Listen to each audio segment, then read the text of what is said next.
It's a war crime. The Israeli government have brazenly, publicly and openly declared their intention to commit a war crime and have commenced that war crime against the people of Gaza, saying that they intend to starve of food, electricity, water 2.2 million people. That is a war crime under the 4th Geneva Convention. They are raining down thousands of the most sophisticated missiles known to humanity onto the most densely populated area in the world, carrying the certainty that almost every missile will incur civilian casualties, will and are destroying the infrastructure, the water infrastructure, the energy, making Gaza uninhabitable.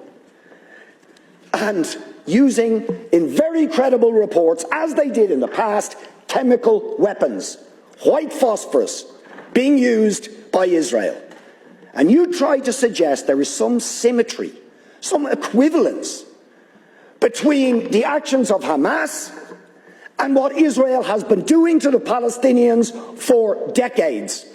Will you admit that the terrible loss of life and escalation of violence that we have seen in the last few days is simply a continuation of the crimes against humanity, the war crimes of the state of Israel against the people of Palestine?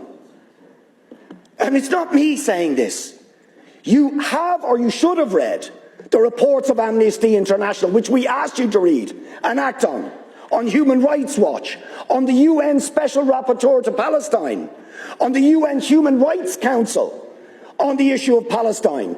Do you know that the Israeli state will not even allow the UN Rapporteur on Palestine into the occupied territories, or the UN Human Rights Council in, because they know that they will bear witness to the ongoing ethnic cleansing, the ongoing illegal annexation of territory, the ongoing arbitrary detention of Palestinians without trial, the impunity when they assassinate a journalist like Shireen Abu Akleh. No justice, no sanctions. What do we actually get? The head of the most powerful state in the world, while Israel is threatening to commit war crimes against Israel, says we're going to give them more weapons and arms. We support them absolutely. So will you admit that the ultimate responsibility for the terrible, and every single loss of life is terrible, but is the failure of the United States, of the European Union, of the Western powers to hold to account Israel for ongoing, decades-long ethnic cleansing, war crimes, crimes against humanity, the denial of the most basic rights to the Palestinian people? As Gideon Levy said, Israel, a Jewish Israeli columnist, said yesterday, Israel can't imprison 2 million Gazans without paying a cruel price. Isn't that the truth? Deputy, please. I want to see an end to all killing, all violence, all death, and the release of all prisoners and hostages. But you see, the problem here is that I do not believe that an apartheid regime has the right to exist anywhere. I do not believe that a regime that engages in ongoing, daily, weekly, monthly, ethnic cleansing of another group of people based on their race or ethnicity, which is what Israel is doing, has the right to perpetrate those crimes. These are crimes against humanity.